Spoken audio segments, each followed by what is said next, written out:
Hello and welcome to this nighttime taste challenge. I have two Kentucky bourbon whiskeys, both. Okay, never mind. Okay, they're both Kentucky straight bourbon whiskeys. Here's GW Private Stock Kentucky Sour Mash Bourbon, straight whiskey, aged 3 years, bottled by G&W Distillers, Scobeyville, New Jersey. Well, it's Laird Company. There is no G&W anymore. Gooderham and Worts was an old company formed back in the 1800s. U.S. Canadian company, but they were bought out from selected reserves. What that means is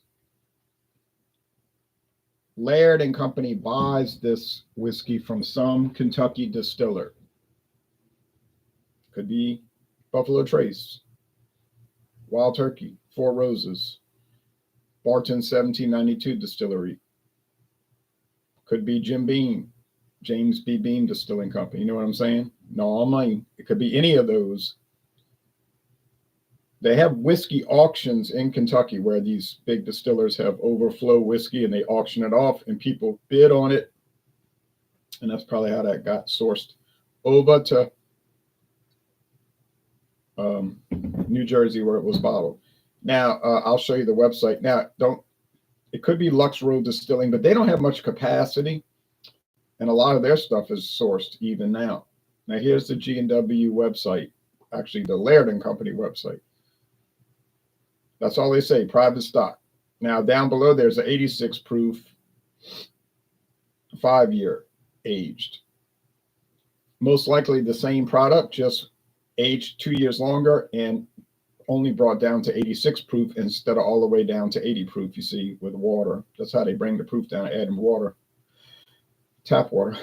75% corn, 13% rye, 12% malted barley. Probably the same mash bill for the one that I have, but I can't definitively say that.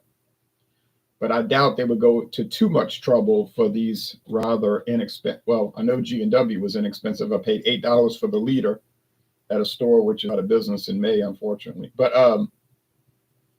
so yeah,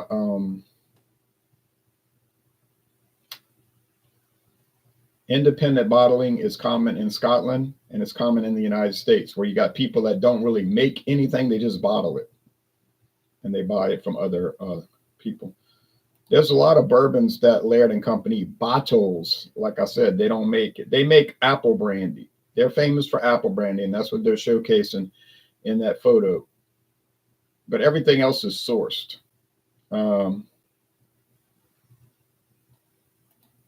So that's their flagship products. That's on. But and I can get those in New Orleans. But like I said, they also sell some other stuff. There's a private stock 103 proof. I didn't even know that. G&W private stock 103. Okay, so now we know there's 3 different ones.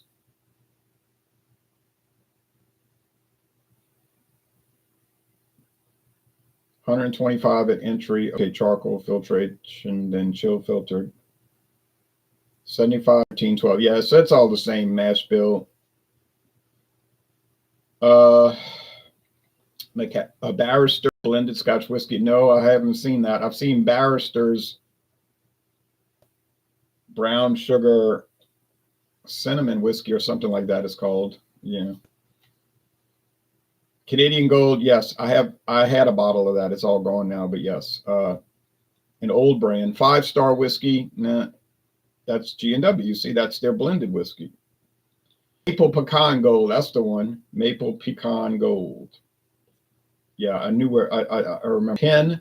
William Penn blended. No, I haven't seen that. Another G&W. See, it says it right there up on the neck. Yeah, they bought the whole, as old people will say, they bought the whole shebang from G&W. So tequila is probably part of that buyout. Four Queens, I've got a bottle of that. There's the private stuff, which I'm showing now. Bankers Club, bourbon. Well, I don't have the reserve, but I know where to find the Bankers Club Kentucky straight bourbon at Total Wine and More. They had it. I have a bottle blended. There's Senators Club, same type of lineup. Let's see what 5 o'clock is. Gins and vodka. Okay, it's 5 o'clock somewhere. That looks like a new one. I hadn't seen that before. It looks like a lineup, something that they concocted. Nothing wrong with that. It's just something that they concocted. All right. Why am I doing bourbon? Didn't I do the bourbon series and then go on to Canada? Yeah, but the problem was I forgot to do this against G&W and against the Bird Dog. This is very old Barton. I had it in a lower shelf cabinet, and then the other day I was like, oh golly, I forgot to do very old Barton, or as they call it in Kentucky, VOB. That's the nickname, VOB. Been on the market since 1964. And if it'll focus, I'll be a happy guy. Not sold in Louisiana, to my knowledge. I've never seen it in Louisiana.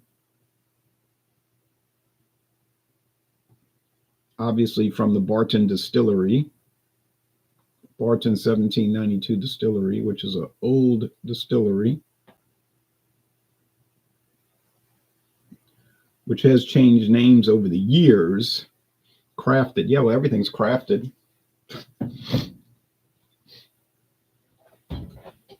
Herbie says, RJT, do you eat gherkins? Oh, the midgets? I would eat them if I had them. Okay. I don't know what that's got to do with whiskey, but okay. Now, you'll notice this is in one of those typical Sazerac bottles. You see this with 2-star bourbon, which I saw at Total Wine & More. Might have been a private label for them. You see this with the Hervey brandy, which I bought. The Hartley brandy. These used to be the Weller bottles. You've heard of Weller bourbon, the kind of expensive, mid-range, high mid-range bourbon. Yeah, that was the Weller bottle design until they went to the new Weller design. But if you look at old photos of Weller, it was that kind of a brandy bottle. Brandy usually comes in those kind of bottles. I don't know why they use it for whiskey, but they do. Sazerac has about five or six standard bottles, and they just kind of use them across the board for different brands. Okay, so I'll turn on the lamp so I'm not in the dark, but the Barton, as you can see, is darker.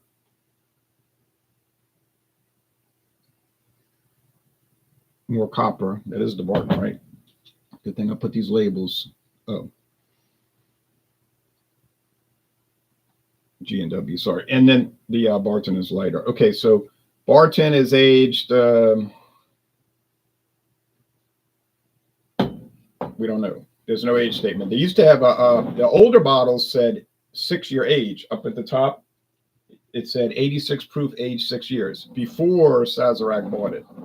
Now, when they bought Barton in 2009, everything started changing.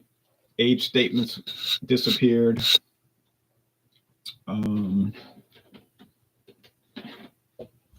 Website started disappearing. There used to be a website for this. It was called greatbourbon.com, and then it just disappeared last year. It looked like a website from 2008 or 9. Hadn't been updated, but at least it gave you some minimal information about Barton. There is a Barton 1792 distillery website, but it only talks about the Barton 1792 bourbons, which are also like a Weller type thing, kind of an upscale bourbon, more expensive than your typical ones. And they call it 1792. Sazerac came up with that because that's the year Kentucky became a state. So they decided to give it a more fancy name or something. Now they're showing the Barton straight bourbon website, but I'm trying to find the website for the distillery. Look like they shut down the distillery website. They used to give tours there, but you see, no longer being shown. There's the website for the bourbons. And nothing changed there. Same old. All good. I'm not disparaging that. I'm just saying. Let's go to Sazerac.com real fast. Our company. I think it's under the section Our Company. And then we'll do this challenge.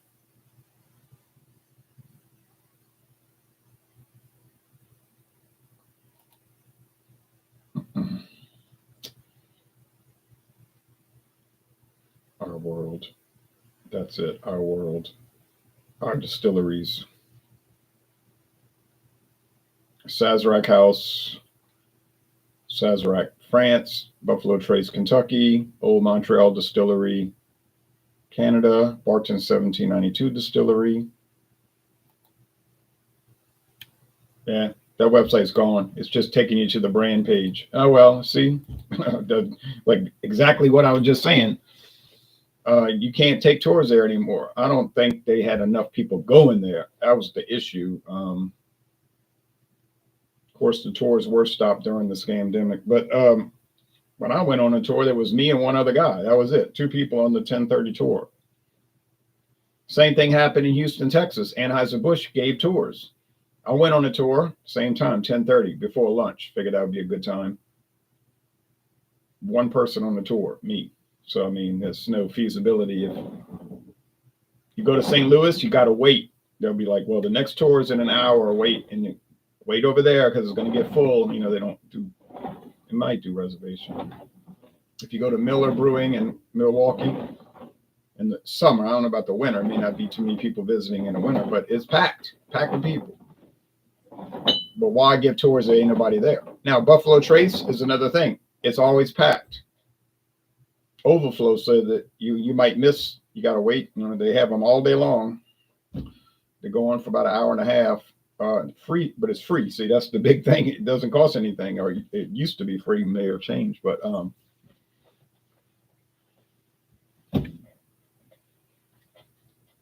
that's a great tourist. That was one of the best tourist attractions I ever experienced in my life.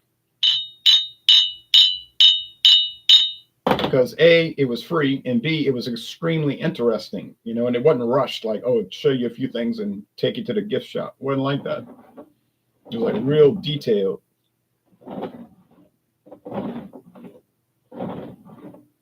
Same thing with Barton 1792 tour. Very detailed. I even have videos still on this channel. If you're interested. They're not long. They're like 30-second clips. Same thing with the Buffalo Trace, like little 30-second clips. Even going into the Blanton's room. Blanton's has its own room. Well, it's actually its own building where they they don't distill it in there, but they have a big wooden vat, it looked like a half of a giant barrel full of Blanton's, and they had a hose and they were bottling it. It was going into the bottles, and they were putting the labels on by hand. I don't know if they still do that. That was years ago. Video still posted. Price for Barton, very old Barton. I found this in Mississippi, okay? In Pascagoula, Mississippi. I don't remember the name of the store, although I do remember where it was located, and I could easily find out for anyone interested. That was 5 years ago. It was $11.99, which I thought was a good price. It was actually cheaper per ounce if you bought the big handle, but I was like, well, I don't need that much of it. They had the 80 proof, which I think is a red label. They had this green label, the 86. They had the 90 proof, which is another color. I don't recall the color. And then there was the white label, the 100 proof, the white label, just like Evan Williams' white label. I don't know who's copying who. But this is actually bottled at Buffalo Trace. Now, why would they produce it in Bardstown at Blanton and then ship it up the highway and bottle it at Buffalo Trace? It might be because I don't know if Blanton's has a bottling plant. They didn't show us anything about a bottling plant. It may all get shipped to Frankfurt to Buffalo Trace from now that I think about it, because I don't recall, at Buffalo Trace, they show you the bottling facility, but it's a good thing. I know Glenmore does a lot of bottling. Their new distillery, the Sazerac, rebuilt. Well, they built it from the ground up. The old one was so dilapidated they just tore it down. So it wasn't worth refurbishing.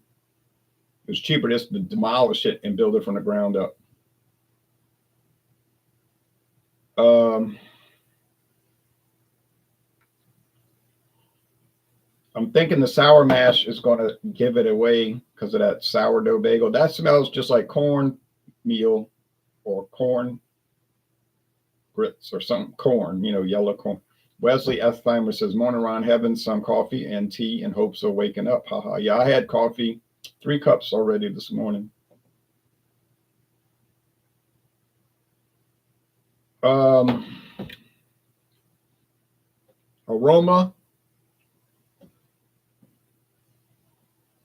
ain't a whole lot of difference. Corn, you get a little rye spice, a little bread. So these are, you're basically looking at the same thing twice, different labels, but like, you know what I'm saying? 80 proof, 86 proof, 40% alcohol, 43%, 3-year age, 4-year age, or maybe 5. I doubt it. Maybe 5. It used to be 6. Like I said, they dropped all their age statements on most everything. Not everything, most everything. You say, in other words, they cheapened it. You could use that terminology if you'd like to. I'm going to mix these up a little bit better.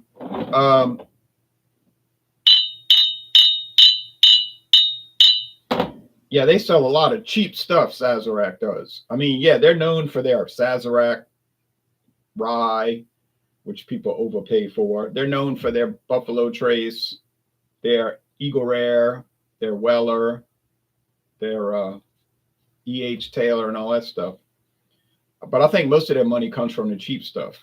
They're just high volume, 10 high all day long at Walmart, 10 high, what I'm saying. You say, well, that's not a very discriminating drinker. Yeah, well, most drinkers are not discriminating. They might drink too much, but they just buy whatever's cheap. And that's the reality of it.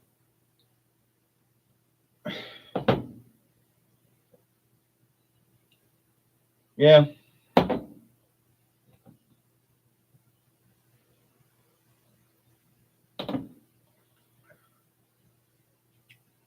Charred oak.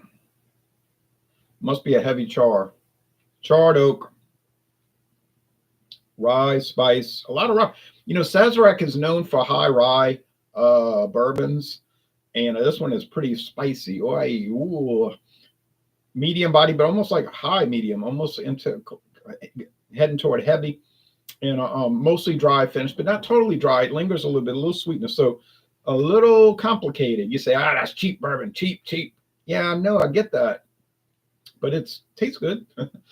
There is a really cheap Barton called Barton blended whiskey. I bought a bottle in Frankfurt. Now, if you go to Frankfurt, Barton is everywhere. Like if you go to Kentucky, there's Barton everywhere, and doggone very old Barton bourbon. That's so common. But that was $6.99 for the bottle of the regular one. Oh, what am I saying? $5.99. It was $6.31 after tax. I'm not kidding. And it was cheap. It was, it was all right. Typical American blended cheapo stuff.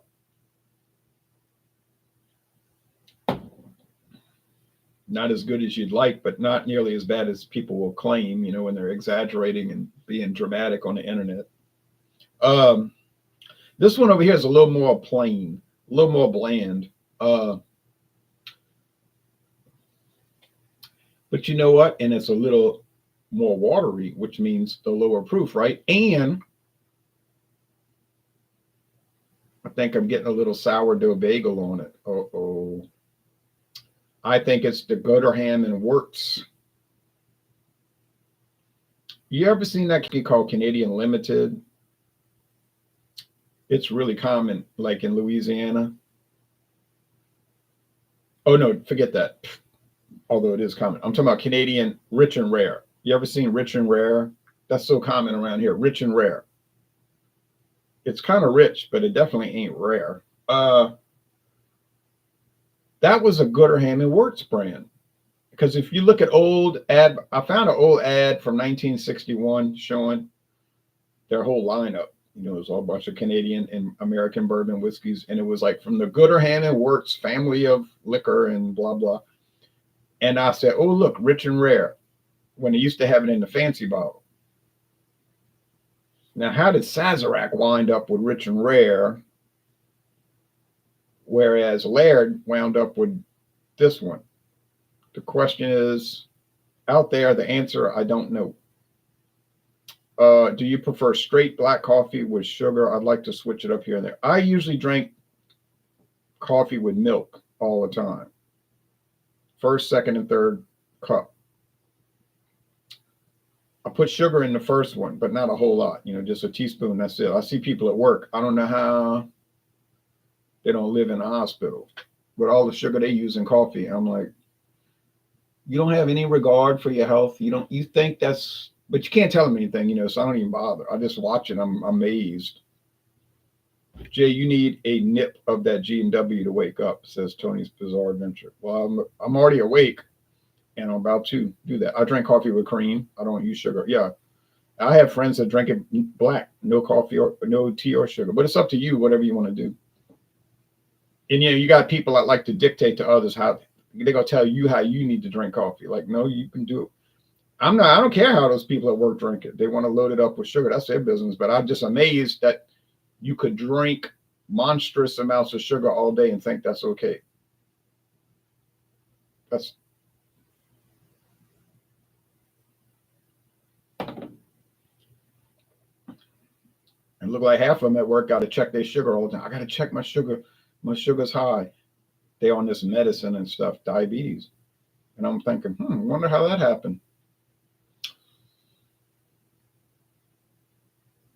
But they chasing it. They chasing the coffee with donuts glazed naturally, chocolate bars,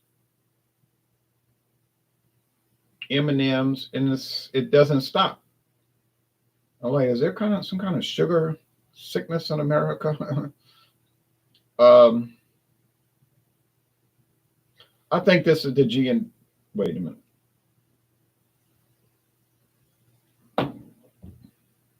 I think this is the very old Barton. It's got a little more action with it. Is it much better? I wouldn't say that. It's just a little different. So which one of these should you buy? Chances are you won't see them unless you live in Kentucky, like I say, with the BOB. And if you live in New Jersey, I'm sure this is everywhere. But I bought this one in Louisiana, New Orleans, and I bought this one in Mississippi, next door state. $8 for the liter. That was a special sale. And $11.99 for the 750 milliliter. Well, in this case, the G&W is the winner because it's so much cheaper. And it really isn't any worse. It's not better, it's not worse. Just like even, you know, even Steven. Wesley says, I despise high fructose corn syrup, but that's another story. I don't like it either. It's got a weird flavor to it. Now, I don't think it's unhealthy, more unhealthy than sugar. It's just like drying, like you taste it and makes all the food taste dry. Like if you drink a Coca-Cola with high fructose corn syrup, it just tastes like you thirsty. And if you drink the one with real sugar, it's like the old Coke from when I was a kid and a teenager, and it was like real sugar, and it would like not make you thirsty. Well, you say that's the insidious reason they use the high fructose corn syrup, to make you thirsty, to drink more. I guess it's a conspiracy. Maybe it's just because it's cheaper. I think that's the real reason. Okay. But I just never have it, you know. I don't want it. I don't like it. I don't like the taste of it. I don't like that burn. It like burns. It's like a burn. It burns. It burns. Just regular old tap water. Okay. Is G&W worthwhile? Yeah, it's worthwhile. Especially if it tastes like sugar water, but then most bourbon tastes like sugar water to me. It's worthwhile, but I wouldn't go on a search for it. And I did not go on a search for it. I stumbled across it because I got to the game early and I wasn't going to sit in the stadium with nobody there or just the team throwing the ball around. So I said, oh, let me go check out Elio's Wine Warehouse.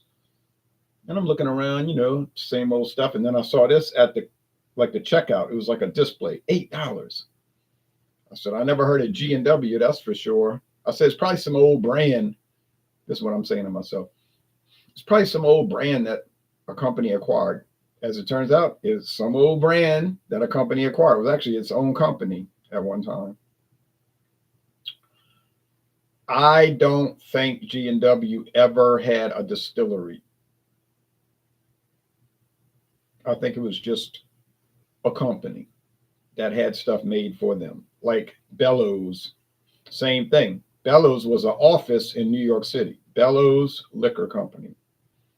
The only thing is, they didn't make liquor. They had it made for them. Or they would do what I said, independently bottle it. They'd go to auctions, buy it, bottle it. Same thing with Johnny Walker. There's no Johnny Walker distillery. That does not exist. There never has been.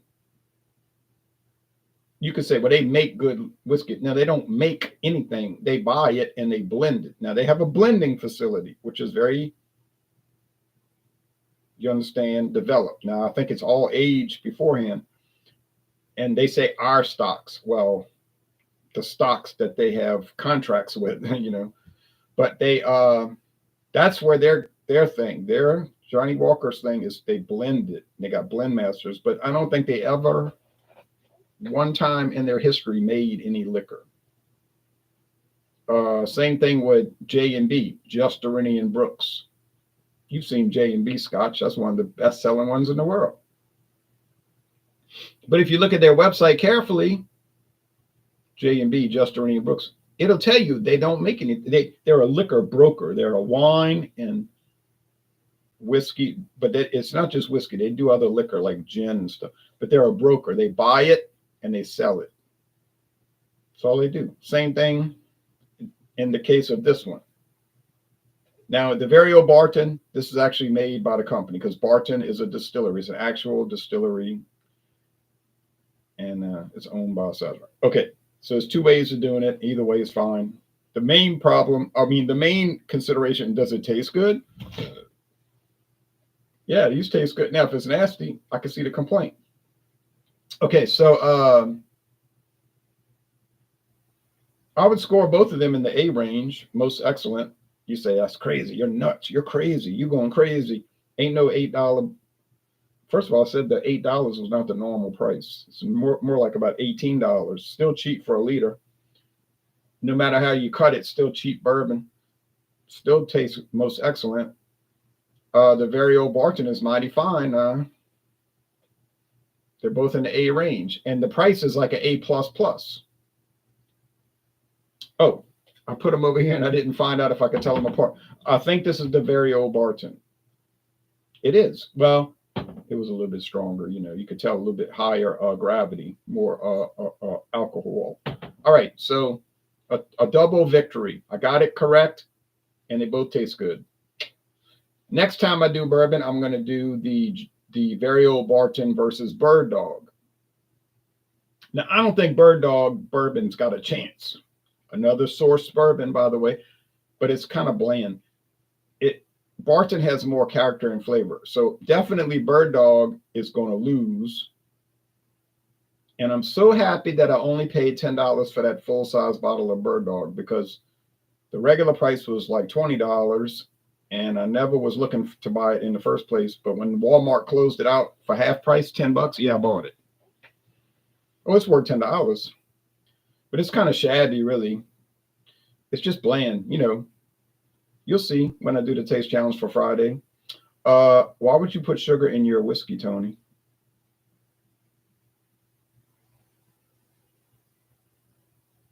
Oh, I guess he's just joking around, Okay, he's obviously not serious.